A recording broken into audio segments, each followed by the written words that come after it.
Today I'll be talking to you about building evolutionary architectures. So I hope all of you have some interest in both software architecture and also how do we evolve them over time.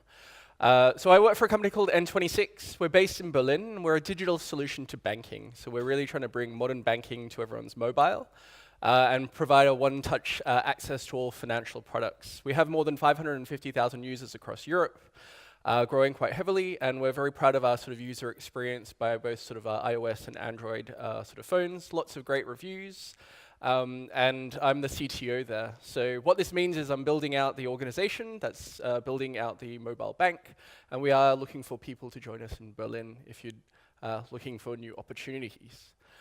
Some of the other background that I've been doing is actually around authoring and a couple of different sort of themes. So we have a book around sort of retrospectives, around agile ways of working, another one around technical leadership, but the most recent one is this one called Building Evolutionary Architectures. So it came out in O'Reilly probably about 2 months ago.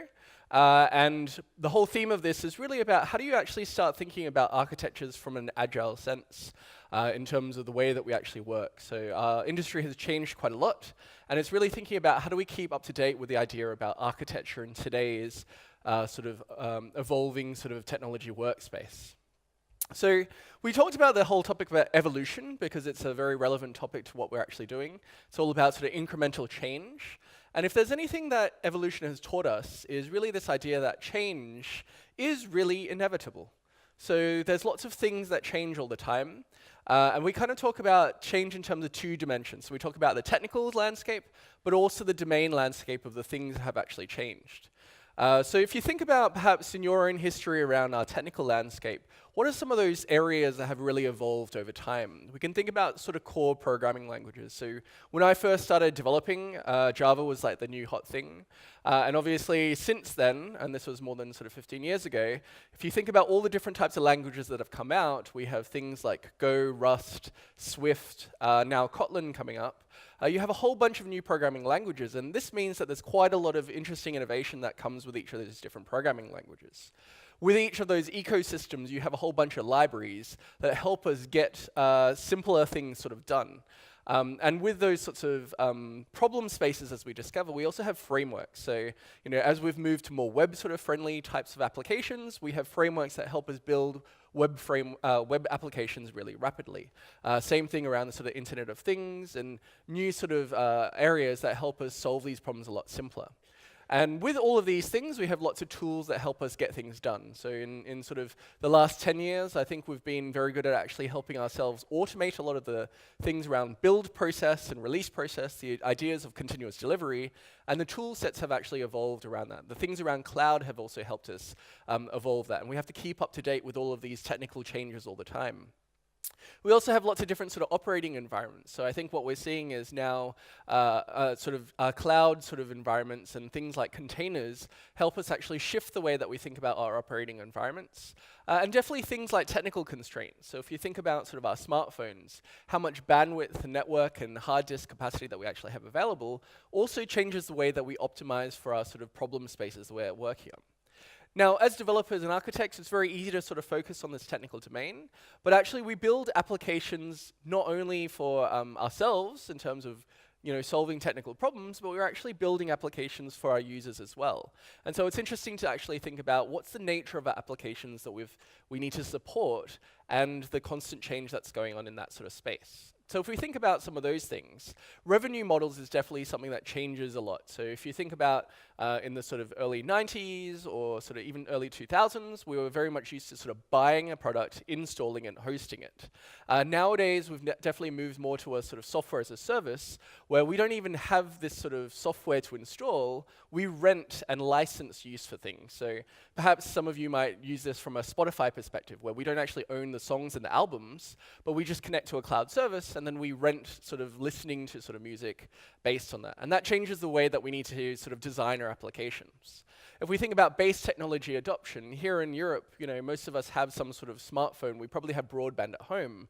But if we look at sort of the African subcontinent, they don't have access to the same rich network coverage, and that will change the nature of applications that we have to develop.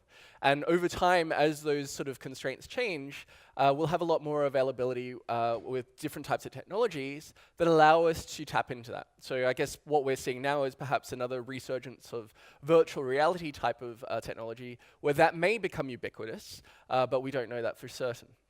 We also have a lot of competitors coming out on the market all the time, right? So I think in this day and age, there's a lot of different types of startup competition. And as a result, everyone really has to keep changing their base product in order to remain competitive in the market and add more value to our sort of consumers. And this is really changing how consumers expect their needs. So if you think about just the web, if you're a very early adopter of the web, you were probably okay with scrolling text, blink tags. And today's expectations around web applications is a lot higher. Users have this sort of base perception of usability as a sort of standard in terms of rich internet applications, and that changes the way, once again, the quality that we have to build into our applications. And definitely new markets around, say, cryptocurrencies, around other types of new technologies, and of course this means new products as well. So there's a whole bunch of change that we as engineers need to be thinking about. And we can't really predict how those changes will evolve. We know that changes will come, but we won't be able to predict which thing will be the winner and which things we should actually be investing in. So the question is, if we take this for granted and we assume that if change is inevitable, what does this actually mean for our application architecture? How do we think about building applications in a way that we can keep up to pace with the changes in both our technical spaces, but also to the demands of the businesses that we work with, so that we can continue to evolve our software over time? And so I want to sort of share a case study that when I was working as a consultant, saw quite a lot about how people thought about application architecture. And I hope it's a trap that most of you avoid, but it's easy to fall into. So in this story, like all stories, businesses start off with some sort of idea. We'd like to launch a new product. We'd like to go to market with this new thing. And as good application architects or engineers, we sort of ask, okay, what are you trying to do? We want to understand what's the nature of this idea. And we start to put together a sort of shopping list of features. We start to think about, here are the capabilities we want to have. And what's quite natural in this space is actually to look at, if we want to go to market really rapidly, what's already out there for us to be able to actually do this. And we want to be able to plan for change, because we know that this is something that businesses will want. We'll want to be able to change the rules. We'll want to be able to add new features. And so you don't want to be tied into a single sort of product, but you actually start looking for types of products that maybe help you put things together. Now, of course, you don't want to be embedded and connected to a single product, and you want some way of actually connecting all of these things together that allows you to evolve parts of your application architecture. And this often involves some sort of enterprise service message bus or some sort of network infrastructure to allow you to configure and connect all these products together. So of course, once you've done all of this, you start getting all your products customized based on what you'd like to do.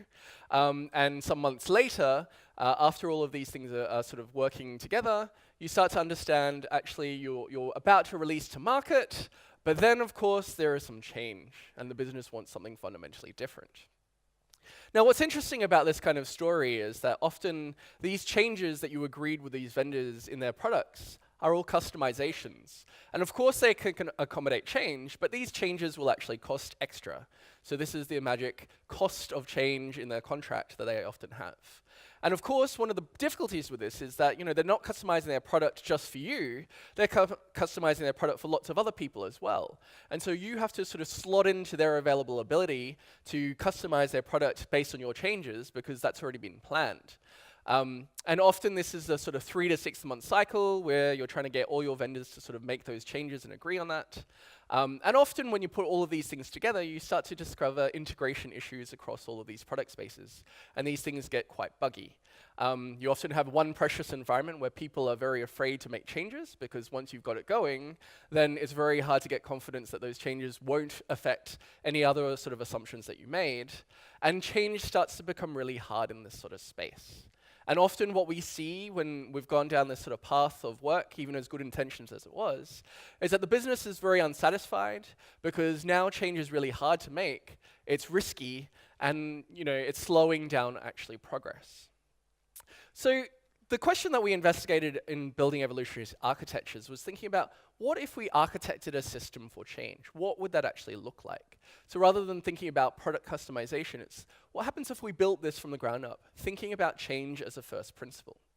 And so when we explored this, we came up with this definition that I want to sort of explore with you in today's talk, which is really this idea of an evolutionary architecture supports incremental, guided change as a first principle among multiple dimensions. And we'll look at each of these characteristics individually to understand what an evolutionary architecture is and what it is not. So let's look at what incremental means first. And this is really coming back to the idea of evolution and sort of this idea of generations. So if any of you remember anything from biology lessons, if you did any of this, generations is kind of, I guess, that sort of cycle of how in the real world things sort of evolve over time. What does this actually mean for us? So incremental releases represent our generations of software. And so when we actually think about this kind of generational concept, we can actually start to think about, we start off with some sort of system, and then we want to change some characteristic or dimension. Perhaps we want to add a new service, perhaps we want to add some new capability, perhaps we want to tweak something in terms of the tools and libraries tech stack that we have. And we may end up with a couple of derivations depending on what happens in our ecosystem.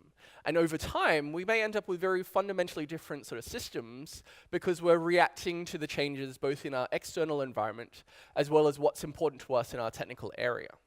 And so this concept of generations, the question is, how long does it take you to sort of change and increment your sort of software? Is it in the league of 6 months for you to get a change out from sort of first design into production? Or are you more on the scale of you can actually do daily, really fast incremental releases? And so for us, what this means in terms of software is that generations has this concept of cycle time. So how fast is it to get a change from code, time taken to get a simple change, into production? And what's really important about this is that you can do this repeatably and reliably. Perhaps you've heard of this kind of repeatable, reliable change quite frequently, and this is where the concept of continuous delivery comes back. So for us, continuous delivery is kind of the set of practices that really help you form a basis for evolutionary architecture because it helps you incrementally make changes to your sort of software. If you make the wrong change and it's only a day to change it, you can roll that back really rapidly. If you have a 6-month cycle and you make the wrong mistake, it's going to take you a lot longer to unwind that. So it's a lot harder to be able to reverse decisions. And so the things that continuous delivery really help you with is actually the capability to start thinking about how you evolve your software. One of the constraints in continuous delivery is often the operations and the release path, and this is where the whole DevOps movement comes in. And if you've not read the Phoenix Project, that's a really great book to help you understand how do you optimize for the flow of value, and also sort of looking at tech tools and techniques and sort of social structures to make sure that you can actually also release software repeatably, reliably. And the DevOps Handbook is another good reference if you're interested in some of that. So all of the practices that come from these kind of areas really help with thinking about incremental changes to the software that you're building. So everything about the automation, keeping things in source control, shared release responsibility, and continuous improvement are really bedrock foundational practices if you want to go down the path of building evolutionary architectures. Now, when we think about architecture, this is really a kind of, I feel, a topic that's been dropped off the radar with the adoption of agile sort of methodology. So, you know, in Waterfall there was an explicit architecture phase, and in a lot of other sort of spaces we don't really talk about it. But in general, we kind of think about architecture in this kind of phase, right? So we do some design, we think about the architecture, we develop, and then we release that. Now, what's kind of interesting is, let's have a look at what architecture is. And unfortunately, there's no shared kind of definition. So Martin Fowler talks about software architecture is the decisions which are both important and hard to change, right? So how do we know what's hard to change if we make that easier? Simon Brown talks about architecture as about understanding what you need to build, creating a vision for building it, and making the appropriate design decisions. That's another definition. One of my favorites is Ralph Johnson. So architecture are the decisions that you wish you could get right early in the project, right? And so there's no real shared idea about this idea about architecture, but there is something to do with designs and decisions that we kind of make. And when we actually think about this kind of traditional process, there's something implicit about the characteristics of architects that I've seen where in this phase, we kind of make important decisions here because that's what architecture is about. And once we've made important decisions, then developing is really about just making it happen. It's the sort of grunt work of actually doing that. And then we release that, and you know, how hard is actually that process? But all of us who are in this room have probably realized actually this doesn't really work as the way that we think. That actually when we're architecting, we actually think we've made important decisions, but maybe they're not the actual important things. And as we develop our software, we actually learn that there's a lot more problems in our sort of space that we're learning, and we find out some of the assumptions we made during the architecture phase are actually wrong. And actually, we all know that releasing is a lot harder, particularly if you've already got software and you're thinking about upgrading things all the time. And so we need to change our sort of thoughts away from this linear sort of architecture process into something that actually represents something that is a little bit more iterative. So when we actually think about what is our sort of process, we need to also reflect on whether or not the decisions we made were the right decisions. And actually, as we develop, are there more important things we should be focusing on to understand what decisions we might need to change or reverse because we discover something that's even more important in the process of developing. And the key part of this is really thinking about your ability to reflect over the success of your architecture is only once you actually have your software in production. And so those of us who can get our software into production much faster can actually test our architecture and our hypotheses much faster. And this is where, once again, our cycle time becomes our constraint as to how rapidly we can actually do this. And this goes back to that idea of continuous delivery. Fast releases gives you the ability to test out your architectural decisions and also change your mind really rapidly. So we've explored the idea about incremental, and I sort of want to move on to sort of the idea of guided change. Now, assuming that we have software that can be released really rapidly, how do we know that we're building software in the direction that we want to have? And this is where we want to introduce the idea of fitness functions. So in your if you've done any sort of machine learning type of things, often when you sort of build some sort of algorithm, you really focus on what your goal is at the end. And this is the idea of this fitness function. Is that you have this function, it's an objective function that measures how close the solution is to a particular goal.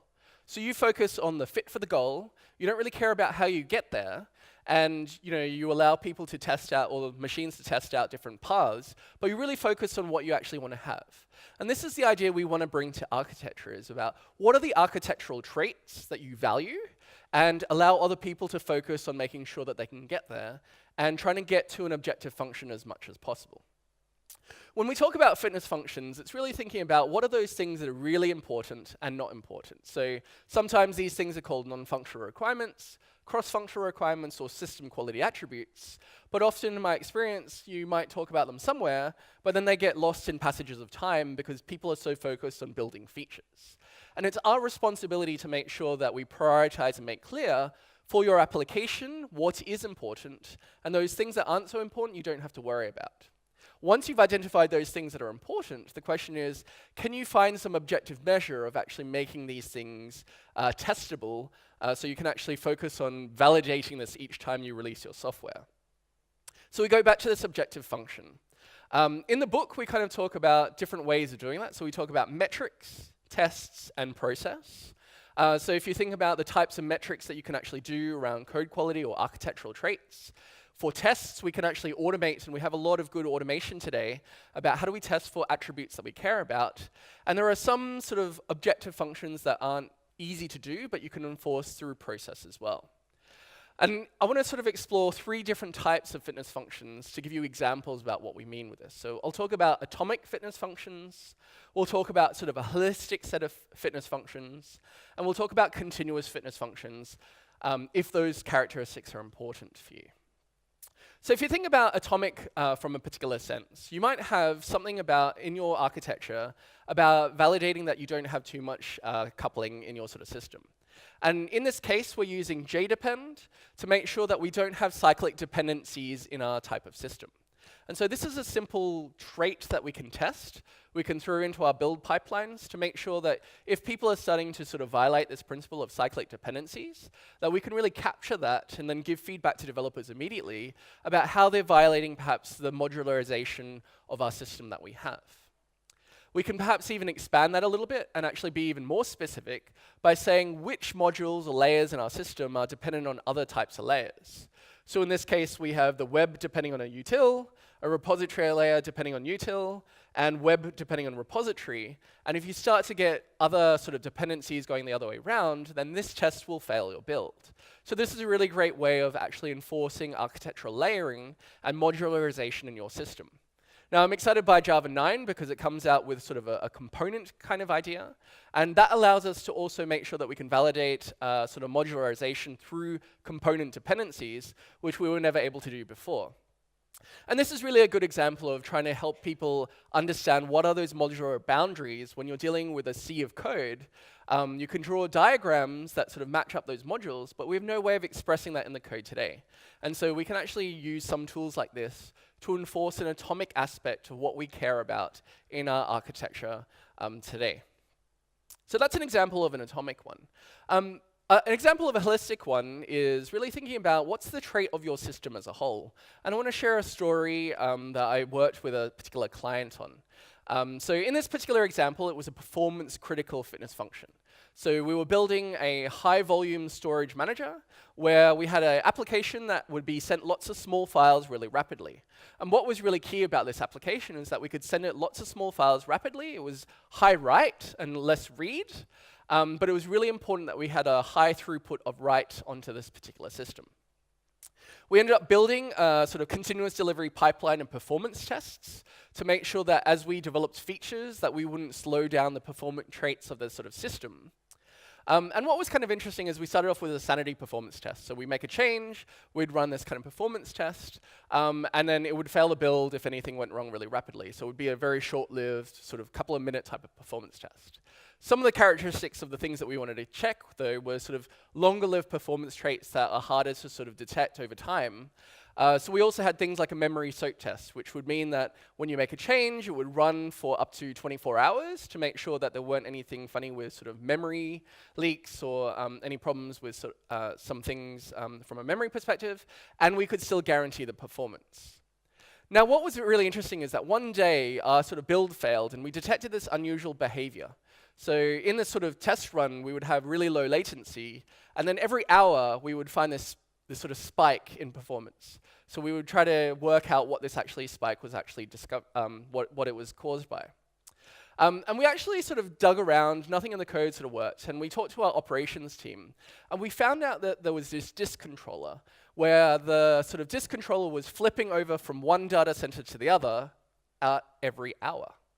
And what was really interesting about that is that we wouldn't be able to detect that in the software code that we wrote, because for us, this was a characteristic of the software working as a system in the environment in which it's deployed. And so the fact that we were actually running our sort of software with performance tests allows us to continuously or holistically test our application, not just from the code perspective, but from the environment in which it's working as well. Because the overall system behavior is defined not just by the code, but the environments and constraints in which it's working as well. And had we not had this continuously running as a sort of system test, then we wouldn't have discovered this disk controller configuration in the data center, which would have violated our sort of SLAs for the performance test. And so a holistic sort of fitness function allows us to test not just a trait, but the system behavior as a whole deployed in the environment in which it's actually working with. The final example of a fitness function I want to explore is really this idea about a continuous sort of fitness function. And the best example is really Netflix and its wonderful simian army. So if you know about Netflix, they have a whole bunch of tools running in production, breaking networks, changing and killing services. And it's a really great example of a continuous sort of fitness function that guarantees resilience. So if anyone remembers the sort of magic S3 outage from Amazon where a lot of websites went down, Netflix was actually one of the greatest examples of surviving that with multi-zone regions because they had simian army to make sure that they validated this continuously. And we're seeing a lot more around this, around the idea of chaos engineering and making sure that we can continuously test for unwanted behaviors in our applications. And so these are some examples of, if it hurts, do it more often. And this is one of those principles of, it's not just enough today to say, we want this architectural trait, and we plan for that and we assume that things will actually work.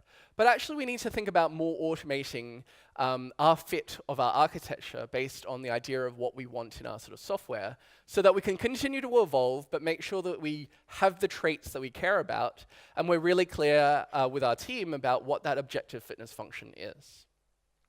So we've talked about incremental, we've talked about guided, and I now want to sort of talk about the different multiple dimensions of change. And so part of this is really thinking about things from sort of technical change. So if we think about all the sort of things we talked about with libraries, tools, frameworks, and platforms, often we want to be able to introduce a new type of tool. We want to be able to configure a type of tool, upgrade these things, replace, and remove these. And if you think about when you look at each of your tool selections, if you're looking about how easy they are to do each of these things, they may actually change the way you choose one tool over another.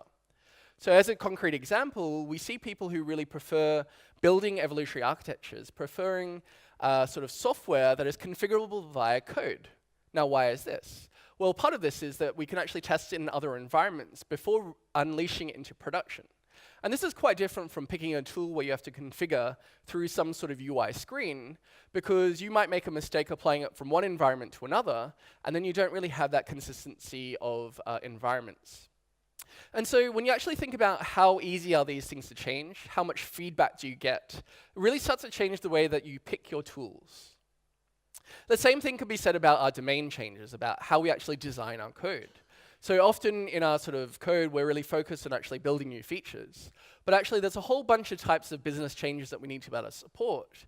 And we need to bring back the idea about cohesion. So where is it in the code base you go to focus on changing an aspect of this type of system? So where in the code base represents your business flow, or is it scattered across lots of different parts of your system, which means it's harder for people to make a change when they're in that sort of area? What happens when you want to change a business rule or a condition about pricing? How many parts of the code base do you have to go to understand where does that pricing rule actually get applied? And this is really bringing back the idea of high cohesion and low coupling. And so I want to sort of briefly take a detour and understand, based on traditional architectures, perhaps how do these architectures support or not support these types of changes? So we'll look at 4 different types of architectures. And of course, the first one, which I hope you all don't have to ever deal with, is this big ball of mud. So this diagram is actually generated as a dependency graph. Each dot on the outside represents a single class, and a line represents a call from one class to another. And the thicker the line is, the more calls there are between classes. So if you can actually see this, which I'm sure you can, then you don't actually see much sort of separation of calls between classes. And what this means is that there's very low cohesion within that particular application. So you don't have classes that call each other because there's a cluster of highly cohesive ideas. Instead, you have very low cohesion in that everyone is calling everyone in the sort of code base. And so what this means is, if you're trying to make a change, you try to upgrade a logging framework, you probably have to look at the whole code base to understand what parts of the code base you actually need to make a change. If you want to introduce some sort of new business rule, you have to start to analyze the impact of the entire code base in order to make sure that you don't break anything that you don't want to have. And so obviously, this doesn't really help us support either technical or domain layer changes as easy. Now, most of us are probably more familiar with layered architectures, so tiered architectures. And in this particular example, we have a presentation tier, business, service, persistence, and database tiers. Now, what's really interesting about this kind of architecture is that if we talk about we want to upgrade our database or change something out, we actually have a clear persistence layer, knowing that these are the areas of the code base we want to do, or we want to make changes to, in order to perhaps change from MySQL to Postgres. So it's kind of clearly demarked. And often in this kind of example, you have kind of 2 uses. So if we're consistent completely, then we have a call through each layer. But when we actually make a business change, so say we add a new field to a user, so we have to make a change to the screen, we might have to then still make a change to the business layer and the service layer, even though there's no real business rules around that. So we're actually adding more complexity or more code for the sake of it. And there's a bit of a trade-off here, which is we can actually just choose to perhaps bypass the service layer. We get a little bit more inconsistency, but we don't have to make a change for a domain perspective. So these kind of layered architectures help us support technical changes, But when we actually talk about business changes, we still have to understand the impact across the entire code base. And we might need to add in more code than what we need to in order to support some new functionality. And so really good examples of this, I guess, Spring MVC and Ruby on Rails are classic frameworks that sort of encourage you down this lane of sort of tiered or layered architectures. Another example that we have is kind of this idea of a microkernel. So in a microkernel, you have this core system that provides you with the engine for the type of application that you're building. And it allows you extension points, so typically in the form of some sort of plugin architecture, that allows you to define how you like to customize some of that behavior.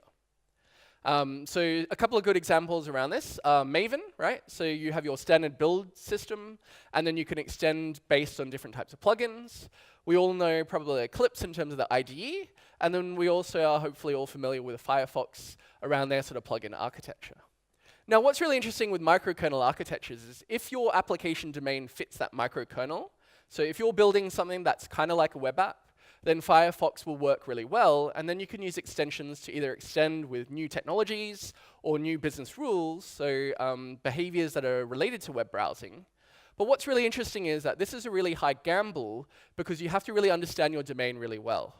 Right? So if you've ever tried to use Firefox for building something that's a business application, you'll start to work out actually it's fundamentally a web browser, and you won't be able to get any other changes that you want around it with all the plugins that you have. So you can't change that core kernel of that engine.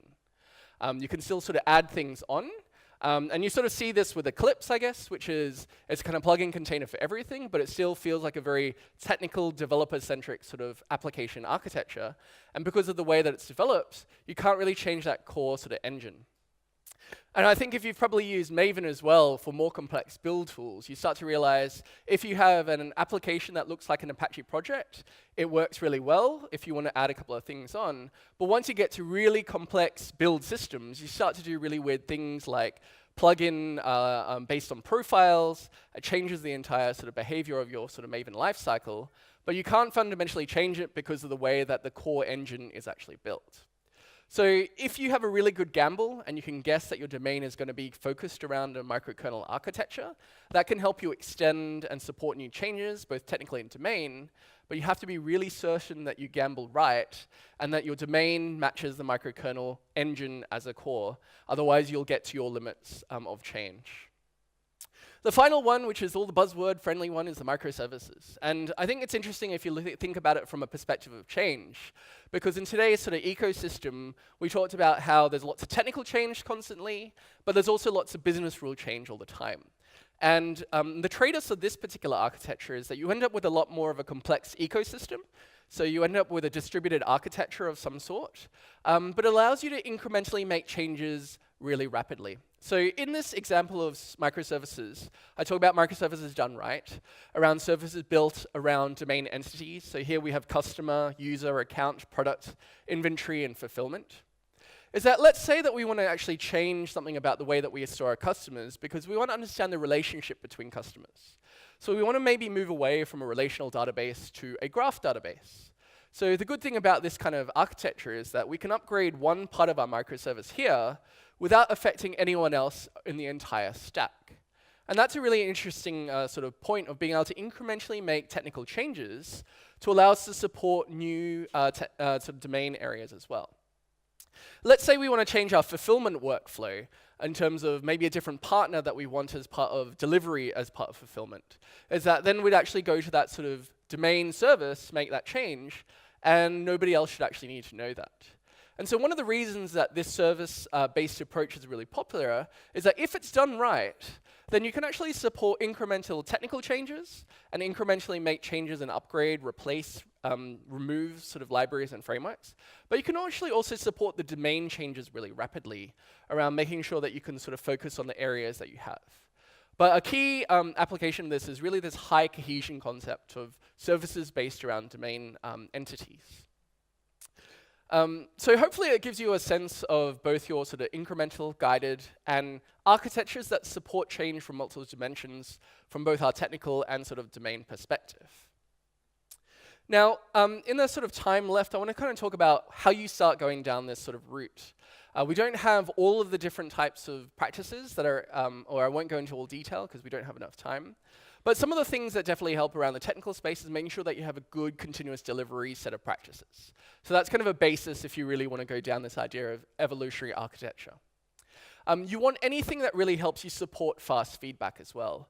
So making sure that if you can gather usage information from customers as to whether or not changes are actually valid, you can also test that really rapidly. And also making sure that you have appropriate coupling. So one of the biggest things that I do when I work with teams is really introduce the idea of what are the things that we measure for cohesion and coupling. You can't have a system with no coupling, otherwise you don't have anything useful. You have to kind of stick things together. And so we often talk about what is an appropriate level of coupling and making sure that you don't have excessive coupling in the application architecture that you're actually building. One of the architectural patterns that is really powerful is this idea of ports and adapters. So if you're familiar with the work of Alistair Cockburn, so hexagonal architecture, he kind of evolved that to this idea of ports and adapters. This is making sure that your system is not built centered around somebody else's external sort of product, but really trying to keep product and partner information on the edges of your system. And you have an adapter in your system that represents the port where they plug in, so that if you ever need to replace them, you only change that adapter to connect to a different type of partner. And so this is something that allows you to separate your business and your sort of rules and decouple that from external representations of how you might integrate with a SMS provider or some sort of email provider, and you can sort of evolve parts of your architecture as well. And so this pattern can be really powerful in terms of helping you evolve towards evolutionary architectures. And really think about the things that you can do around automation of fitness functions. So it's really powerful to simply have the discussion around what objective criteria do you have to say whether or not your architecture is success or not, and then thinking about what you can do to actually validate that so that developers get fast feedback around that. Now, around the domain, it's really important that you think about matching business capabilities. So one of the key abilities to have change is you need that high cohesion of business concepts represented in your code base somewhere. So even if you don't have microservices and you have one big monolith, you can still actually build a very modular monolith as long as you focus on having high sort of cohesion in areas of your code base. And as I mentioned in Java 9, you'll be able to do this with, say, components. I'm really trying to help articulate what are those component boundaries and to prevent the wrong sort of components talking to each other, like we showed with the atomic fitness function earlier. One of the sort of changes that this has over thinking about sort of organizations is also the process of how you build software. And so we really talk about this idea of product-focused teams rather than project-focused teams. Now, one of the reasons for this is when you focus on project-based work, often what happens in organizations is whole teams will get spun up to sort of increment some sort of change to a set of different parts of the system, and then they disperse only to go back to starting on a different type of project. And what this means is that you lose a lot of information and domain knowledge about the cohesion and the rules about a particular area. And so you really want to go down the path, if you want evolutionary architectures, to go down long-lived, stable teams who are really focused around one particular area, so they start to understand deeply the impact on a particular area, and they have that high cohesion of knowledge. And over time, what you'll find is these product teams will actually form natural barriers or boundaries to other product teams, and that will be replicated in your architecture. So you'll have a highly cohesive sort of team with highly cohesive sort of services or components, and then looser coupling to other teams is one of the consequences of products focused over projects. Now, one of the big changes is actually the way that you also have cross-functional teams. So one of the reasons that you have sort of functional teams normally is because you kind of assemble people from lots of functional areas. But if you go down a product-based focus, in order to get fast feedback, you really need all the skills you can have to release really rapidly so you can evolve and make those changes. So instead of having a QA department and a operations sort of department who are responsible for deployments and infrastructure, it's really thinking about bringing all of those skills together in a product space so they can really move rapidly in a particular area. And hopefully this allows you to enable experimentation as well. So the interesting thing about the evolutionary architecture, if you have really fast releases, if you have teams that understand the impact, you can actually start to experiment a lot more rapidly. So you can deploy a sort of service, test whether or not it's actually meeting your expectations of either business functionality or performance critical functionality. And if it's wrong, you can actually roll it back really rapidly.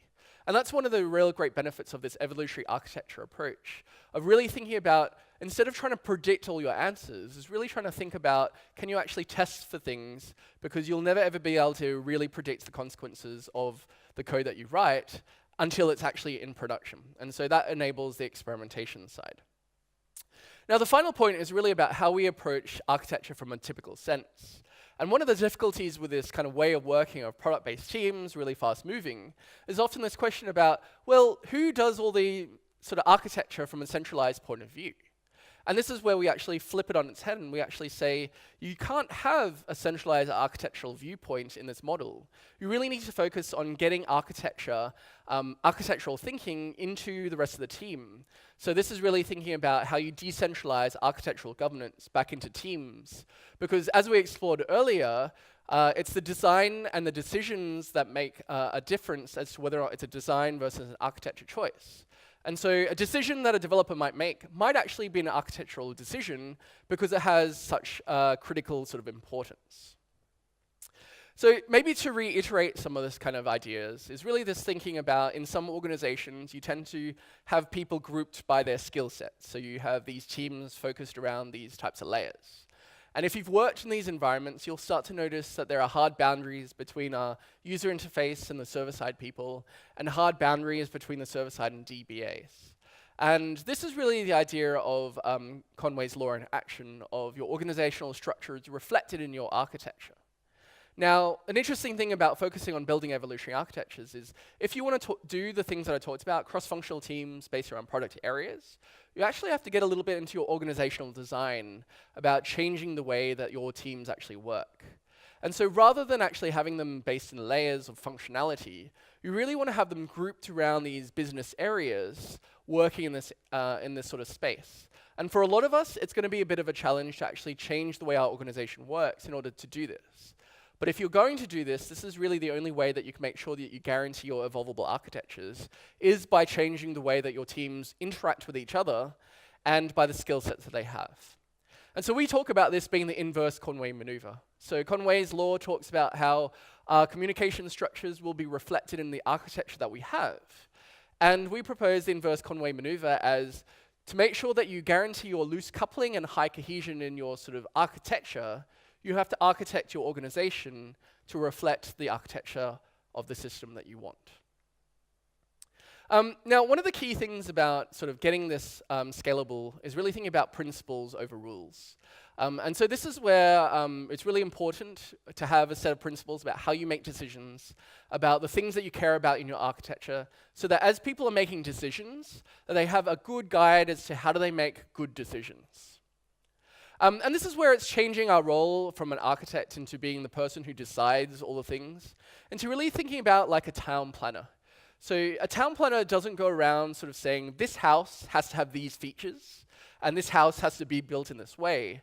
A town planner thinks about what does the town need to look like, what's the infrastructure of communication of how these things work, and what are the guidelines I can put in place as to how houses in this area should look like.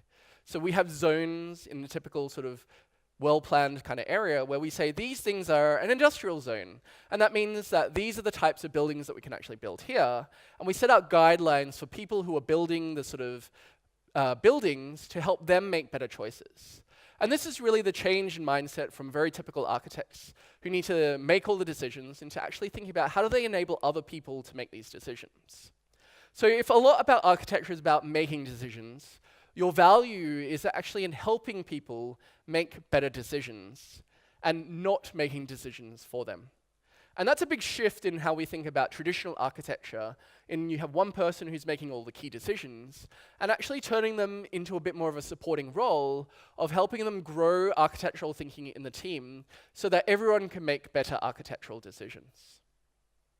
So as we sort of head towards the end, I want to kind of talk about a couple of anti-patterns that I hope you don't fall into. One of them is what we call the last 10% trap. Now, if any of you have worked in the era of 4GLs, or some sort of diagramming tool that pretends to generate code for you, you know what this last 10% trap is. So you get high productivity really rapidly because the tool is really focused around that sort of area that you have, And then you have to make a change that the tool doesn't really support. And so you sort of find ways around it, around trying to maybe make exceptions and do things the tool was never designed to do. And you can do maybe from 80% to 90% of the way. But that last 10% rule, that extra customization, you just can't find a way of actually supporting in your specific tool because it was never designed to do the thing that you want. And this is something to be really cautious of when you're thinking about building systems that are business critical to the things that you want, is that if you want to support all the changes that you can, then you have to be careful about your tool selection and about the rapid productivity that you'll have, being aware of where you're going to hit those boundaries versus, say, custom code of what you can actually build and develop everything from scratch. Another thing to be aware of is really tools that don't allow you to configure or source control your sort of configuration. So everything that is very GUI driven from a configuration perspective will prevent you from making repeatable, reliable changes across environments. It won't let you scale, and it'll be a lot harder to actually make changes in a safe, repeatable manner.